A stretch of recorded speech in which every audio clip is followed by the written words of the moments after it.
So about 10 years ago, I made a video about how I was able to cure myself of Crohn's disease by changing my diet and lifestyle and got myself off all my prescription medicines and avoided a surgery.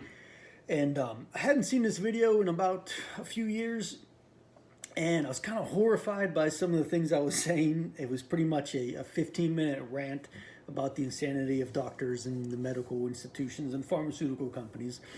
So I thought that I would make a new video, just delete that one because there was almost 60,000 views, and I started reading all the comments. People were asking me more specific questions about stuff and less about the ranting. So I thought I'd update it because it's been another decade, and I've, of course, have changed a lot and do a lot of things differently. So a quick history about my Crohn's disease.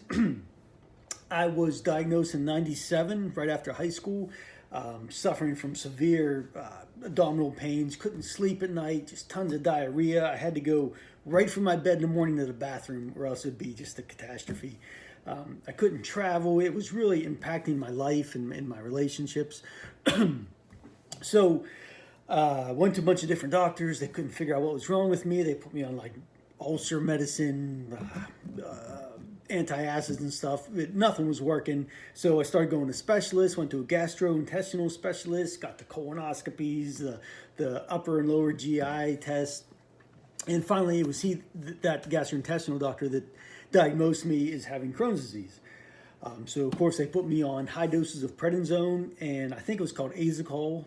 And so I would take these drugs, and as soon as I would start to wean off the prednisone, the Crohn's would come back. So I'd go back to the doctors, they'd up their prednisone again, try a different prescription, Pentasa, and there's a couple other ones, and different dosage, and this went on for months. But every time, as soon as I'd lower the prednisone, my Crohn's would flare back up. So it got to the point where the doctor was like, hey, we're going to have to remove part of your intestines. This is the only thing that's going to work. I mean, I was 19 years old. It was just pretty devastating. But I couldn't stay on the drugs because the prednisone was having a bunch of negative effects on my body and my face, like looked even worse than it does now. And then, of course, their solution was to put me on another prescription to battle the effects of the prednisone. I think it was called Accutane, which had a bunch of negative effects on my hormones and testosterone, which for a 19-year-old boy is pretty devastating. So I was kind of horrified about this upcoming surgery, and they put me on one more cocktail of drugs. They're like, if this doesn't work, we're going to have to look at surgery. And my mom specifically asked this doctor, is there anything I can cook for him, anything he should or shouldn't be eating? And the doctor said, no, we just got to figure out which drugs are going to work, or we got to look at the surgery. And that, I think, was the first time I started to question my doctor, because I noticed that certain things would make me feel worse than other things.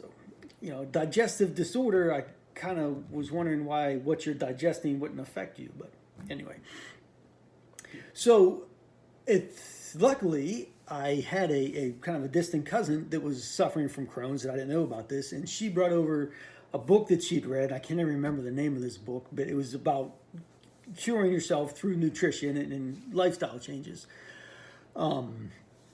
So she had gotten herself off almost all her meds, and I was kind of like blown away. It was the first ray of hope I've had, so I devoured that book. And then I went to the library, and because I didn't even know these kind of books existed, this is pre-Google days, got one I specifically remember. It's called the 7-Day Detox Miracle Diet. I just checked. You can still get that book on Amazon. It's probably kind of dated now, but that was a big eye-opener for me, and that's kind of initially my go-to book for redefining diet and everything that really helped me. So anyway, I followed the protocols in that book and weaned myself off the prednisone, and I was feeling great, and I was starting to put weight back on. My energy levels were going up, so I weaned myself off my prescription meds, and by the time I went back to the doctor, I was feeling great. I was so excited. I couldn't wait to tell this doctor, like, hey, there's another way. There's this ulterior solution without meds and without surgeries. And so I went in there all excited, 19 years old, and told this doctor what I'd done, and he just reamed me out. He told me, I need to be on these meds forever. This is a lifelong thing. My Crohn's is just in remission. And I was kind of devastated. I'm like, well, you know what? F you, doctor. I feel great. That's all that matters. I'm off all my meds and I feel better than I have in like a year now. So that was the last time in my life that I've taken prescription meds. And I've even been to a doctor except for, I work construction. Sometimes I've got cuts that have got infected and broke some things and whatnot. But so that was a big turning point in my life. So, what exactly did I do initially? There's three main pillars or areas that we got to look at here. The big one's diet. So, real quick, back then what I did was I pretty much followed the protocol in that 7-Day Detox Miracle book. So, like, supplement-wise, I took glutamine, large doses, I think, of glutamine, vitamin C, a probiotic, and lots of fish oil supplements, and aloe vera juice. And so what I did is I drank a cup of aloe vera juice before every time I ate. So, and I highly recommend looking into aloe vera juice. I don't drink it anymore, but I think it's a great tool to help you get everything under control. So, drank a cup of aloe vera juice, took my supplements, and ate brown rice. That was it. For the first 3 days, brown rice, only brown rice. And then by Thursday, I added steamed vegetables in, still took the supplements, still drank the aloe vera juice, and I started to feel better, like a lot less pain in my stomach. And then on the weekend, I started adding in plain chicken into the steamed vegetables and the rice. And that was pretty much all I ate for probably close to a month. But that's what I used. That's when I was weaning myself off my meds. And of course, let me say that I'm not a doctor. I don't recommend doing this without talking to a doctor and blah, blah, blah, blah, wink, wink, wink. So this is just what worked for me. So that's what I was doing on the diet front initially. Stress-wise, I was under a lot of stress back then. And I had to just reorganize my life. I broke up with my toxic girlfriend, got rid of my toxic friends, and toxic wasn't even a term back then, but just really got back to what mattered, and learned to let go of a lot of things I was carrying around at the time. Just got back into nature. I'm a big outdoorsman, and that was a major part of my happiness. And then the third area is, of course, your fitness. I started working out again. I have old journals. When I first went downstairs, we had weights in our basement like every teenager does. And I remember, like, I could barely bench press 50 pounds because I was just skin and bones. My body was so undernourished. And you just got to start somewhere. You got to find out what works fitness-wise, and you got to get at it. Plain and simple. So that's basically what I did initially to get off my meds and get myself on the path of healing.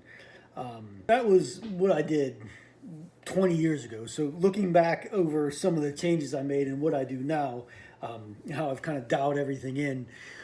So let's start with the diet. The big thing that I do now that I cannot preach enough about is fasting. Highly, highly, highly recommend fasting. Once every maybe 2 months, I do a prolonged fast, which is about 48 to 50 hours with water only. Some of the benefits, you can just do a Google search on this, but some of the benefits is, you're basically giving your digestive system a break, a chance to rest and heal. Your growth hormone levels go through the roof while you're fasting. There's some research of stem cell production while fasting, and this is longer than 24-hour fast. And one of the main things now that they're finding is autophagy, which is when your body eats all of the damaged and sick cells first. So you're kind of literally eating all the illness inside you, all the cells that are not functioning properly, and making way for new, healthier cells. So it's really interesting stuff. All I know is after a long fast, I feel great. And that's what I judge everything on, how I feel. And then during the week, I do what's called intermittent fasting, which again is super popular now. One Google search, one YouTube search, gazillion videos. I eat within a 16-8 window, so I'll fast 16 hours a day. I'll eat all my meals in an 8-hour window. I usually do that on days when I'm super active, hard jobs, working out hard. And then On normal day, on a lot of other days, I'll do what's called OMAD during the week, 1 meal a day. So I'll fast for 20 hours or 22 hours, and I'll eat all my food within a 2 hour window.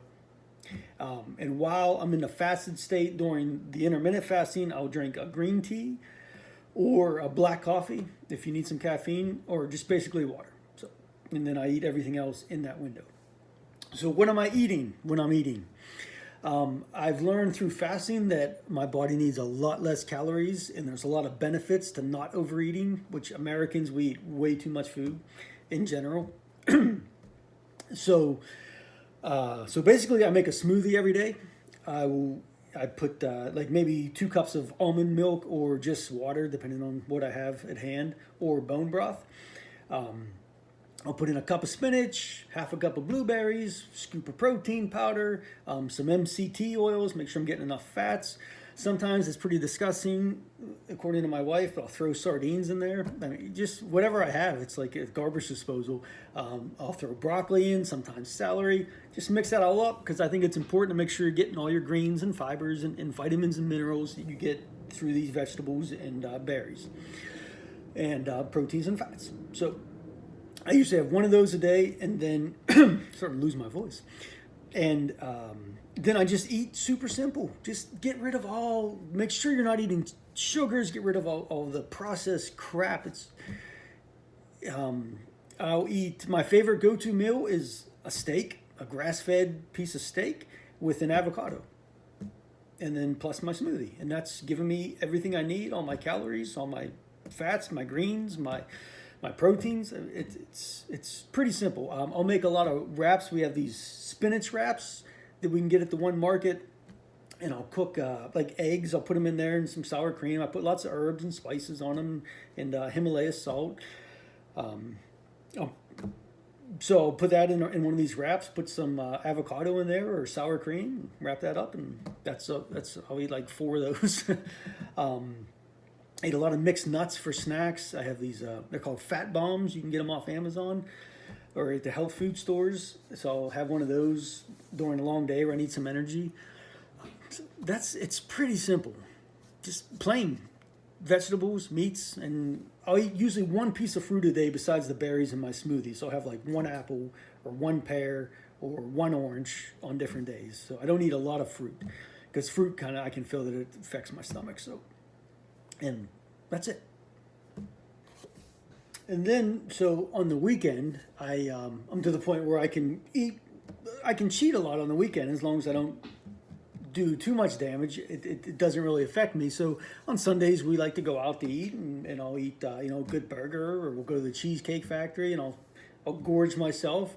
But the beauty of this is, especially with fasting, is that your cravings for this crap food go way down. And then whenever I do eat a lot of junk, I feel guilty about it. I'm like, oh, why did I eat this? And I pay the price the next day. So it's really interesting to observe that in yourself as you progress.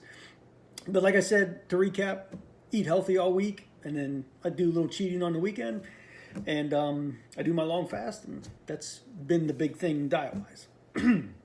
So the second thing, of course, is your fitness. Now, you can't be smoking cigarettes and drinking soda and heal yourself naturally. It doesn't work that way. You can't be overweight. You've got to put some effort into getting in shape. And like I said before, this is just finding out what works for you, what motivates you. I can't preach enough about lifting weights. There's just tons of studies about how good having muscle mass versus other fat and stuff is for you, how it expands your longevity, being strong into your old age. I mean, I'm 41 now. I still have abs. I can bench press almost double my weight. I'm not a gym rat. I lift weights maybe 3 times a week if I'm lucky. I do whole body routines. They're super simple. If you want any more info on those, just let me know. Finally got my wife to pump some iron, and she is a believer now. She always comments about how much stronger her legs are and how much better her shoulders feel when she's lifting. So that's pretty simple. But like I said, find out what works for you. If you're someone that wants to bounce around your living room watching the videos, have at it. Just get out, walk, run, but challenge yourself, because I always try to lift more weights, even though I'm older. I always try to climb harder routes when I'm rock climbing, because if you're not growing, I'm a believer that you're dying, and that's in every aspect of your life, not just your physical fitness. But so just get out there and challenge yourself, find out what works. Rowing, biking, golfing. I don't know if that's really a workout, but be active. So. And then of course, the third thing is like your spiritual side. And I'm not a woo-woo person, but there's these three pillars. And if one of them isn't missing, it's going to fall, right? So the body has to be healed and treated as a whole. Mind, body, spirit, all that stuff. It sounds goofy, but it's 100% accurate. You have to be strong, physically fit. You have to be putting good nutrition into your body, and you have to be right up here. Now, there's a lot of insanity now with social media and people being so extremist, atheist extremist, religious extremist, Democrat extremist, Republican extremist. It's all insanity. It's all noise. Find out what works for you. Don't worry about everybody else, because we're all on this journey. And the beauty of America is that you're free to believe whatever you want, to find peace in whatever you want. If it's in God, have at it. No judgment from me. If it's being an atheist, that's cool. My big thing, just is meditating. And Wim Hof, highly recommend the Wim Hof method. There's a lot of studies now showing about the positive effects that this has on autoimmune diseases and MS and asthma and everything like that. And my wife will attest that there's me on my days when I'm meditating and breathing, and then there's me on days when I'm not. I have a very stressful job. I'm a small business owner. I have to deal with the insanity of government and employees and customers every day. I work an ungodly amount of hours. The Wim Hof method has been huge the last 2 years. I've swam in ice-filled lakes, and I can hold my breath for. It's really interesting. Just do a Google search on Wim Hof method. So yeah, that's the three things that I do now, the three pillars or whatever. And just to recap, guys, this isn't easy. This isn't taking a pill and feeling better. This is a journey. It's an uphill slog. You have to keep swinging. You have to keep marching forward. You have to try stuff, and it's not going to work. And then you just go back to the drawing board and you try something new, and that might not. And you might try 10 different things, but just keep trying. And because it's when you get there, it's a beautiful thing. It's an amazing thing, and your quality of life will increase exponentially. Just being able to do the things you want to do and feel good and experience this beauty, it's pretty amazing. So any questions, just ask me. Anything you want to know, I'm an open book. More details on anything I do, anything I eat, anything, just ask me. And just enjoy your journey, and I wish you all the best and peace and good life and all that happy stuff. So all right.